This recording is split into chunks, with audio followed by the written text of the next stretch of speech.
যারা সংবিধানের অন্তর্ভুক্ত করতে চাননি তাদের একটা আর্গুমেন্ট হচ্ছে এই যে সংবিধানে যদি এটা অন্তর্ভুক্ত হয় তাহলে যদি প্রয়োজনে কোনো পরিবর্তন করতে হয় পরিবর্তনটা সহজ হবে না। আমরা বলেছি এই কারণেই তো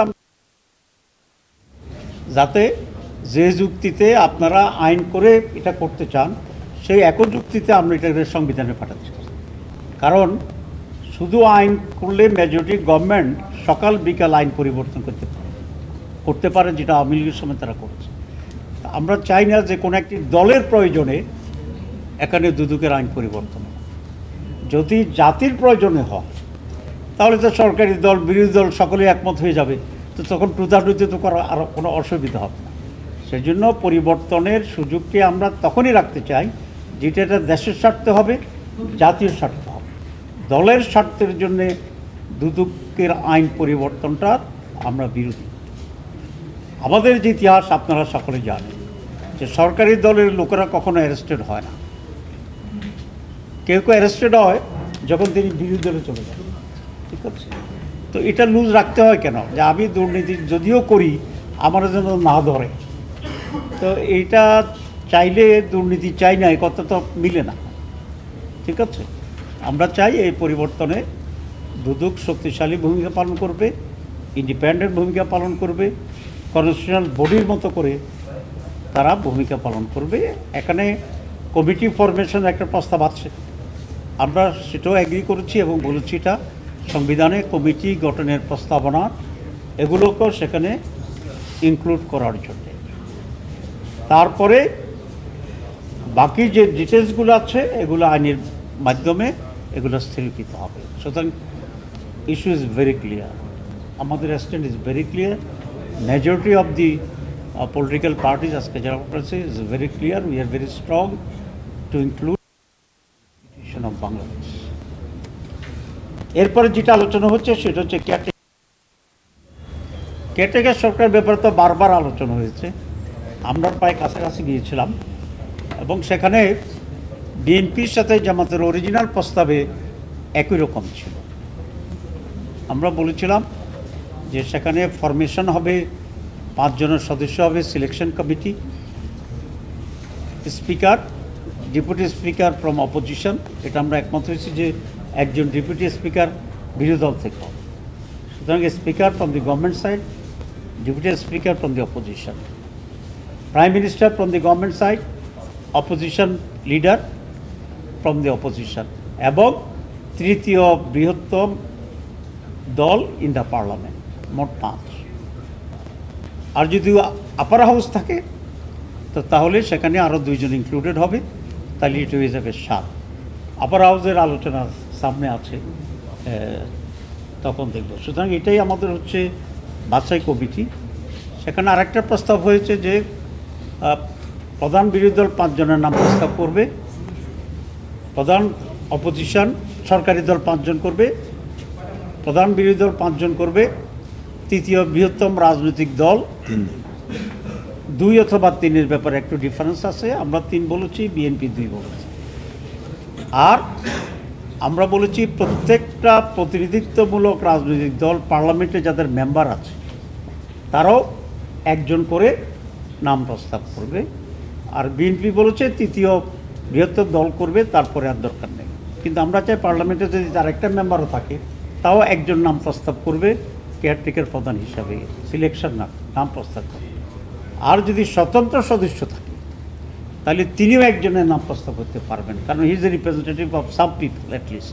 সুতরাং আমরা একটু নাম প্রস্তাবের ব্যাপারে আমরা একটি রেশনালি এক্সটেন্ডেড জায়গায় আমরা নিয়ে যাচ্ছি, তবে সবটাই ফ্রম দি পার্লামেন্ট। কিন্তু বাছাই কমিটিতে এই 5 জন থাকবে।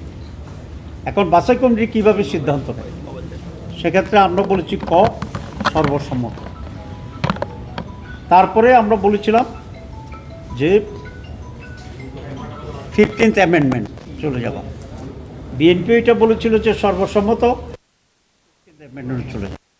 আজকে আমরা একটা নতুন প্রস্তাব দিয়েছি, কারণ এখানে একটা ডেডলক তৈরি হচ্ছে। আর কেয়ারটেকারটা তো একটা বেসিক জায়গা, কেয়ারটেকার গভর্নমেন্টের ব্যাপারে আমরা একমত, ফরমেশনে দ্বিমত হলে কেয়ারটেকার সরকার গঠিত হলো না। তো সেই জন্য আমরা কিছুটা কম্প্রোমাইজ করে অন্যদের সাথে কিছুটা মিলিয়ে আজকে আমরা একটা নতুন প্রস্তাব দিয়েছি। আমাদের প্রস্তাবটা যেরকম যে সর্বসম্মত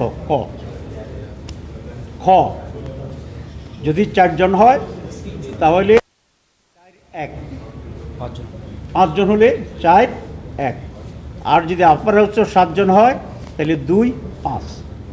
এভাবেই একটা সলিউশন আমরা বলেছি।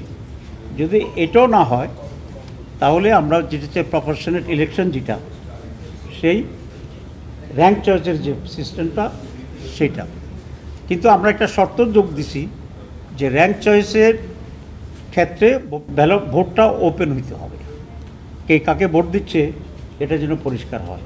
তো এটা কেন করছি এই জন্য যে একটি আশঙ্কা থাকে যে কোনো কিছুর বিনিময়ে কেউ একদিকে বায়াসড হয়ে যায় কিনা। সেটা আমরা যখন বুঝবো যে খকে ভোট দিছে তখন মানুষ বুঝবে যে কেন দিতেছে, তারা তাহলে হর্স ট্রেডিং যেটা বোঝায় এটা কিছুটা রোধ হওয়ার একটা সম্ভাবনা আছে যদি মিনিমাইজ করা যায়। তো এই মিনিমাইজ করার জন্য আমরা বলেছি যে র্যাঙ্ক চয়েস থার্ড অপশান, কিন্তু ভোটটা হবে ওপেন, যে কাকে ভোট দিচ্ছে এটা করা যাবে to minimize the risk of horse trading or something else, যেটা আমরা করছি। তো কমিশন আমাদের বলেছেন যে আপনার এটা রিটার্ন দেন। আমরা আজকে বলেছি আমরা রিটার্ন দেবো, সেটা আগামীকাল এই আলোচনাটা হবে। তা আমরা মনে করি বিএনপি যেটা বলছে যে তারা প্রথমে সর্বসম্মত, এরপরেই 13th অ্যামেন্ডমেন্ট যেটা বিচারপতিদের ব্যাপার ছিল।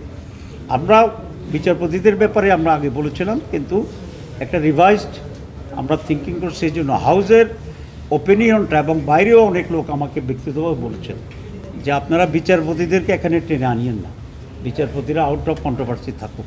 তো সেই জন্য আমরা এটা কনসিডার করেছি। তবে নাম যে চয়েস দেবে, সরকারি দল 5 জন, বিরোধী দল 5 জন, এখানে বিচারপতিদের নামও যে কোনো লোক প্রপোজ করতে পারবে। এখানে নাম প্রপোজ করার ক্ষেত্রে এখানে কোনো রেস্ট্রিকশান থাকবে না। এটা আমরা বিচারপতিদের কেউ যদি চায় দেখেন প্রপোজ দি নেম অফ আমাদের যারা জাজেস আছে। আমরা বিচারপতিটা সরে আসছি একটা প্রচ্ছন্ন আশঙ্কাতে। এইবার যে বিচারপতিরা নিয়োগ হয়েছে বা আগের যে বিচারপতিরা নিয়োগকৃত এখন বিভিন্ন দায়িত্ব পালন করছে, most of them biased politically হয়েছে এবং বায়াসনেস আছে। সুতরাং ফ্রি ফেয়ার নিরপেক্ষ বিচারপতি নিয়োগের ইস্যুটা দেখা যাবে আরও 20 বছর পরে আসবে। তো এই জন্য ফর দি টাইম বিং আমরা এটাকে মাইনাস করেছি। ফেয়ার সিলেকশন হচ্ছে বিচারপতিদের, আমরা এটা আবার রিভাইজ করতে পারবো, কারণ এটা তো কোনো কিছুই স্থায়ী নয়, প্রয়োজনে উই ক্যান চেঞ্জ। তো এটাই হচ্ছে আজকে আমাদের মোটামুটি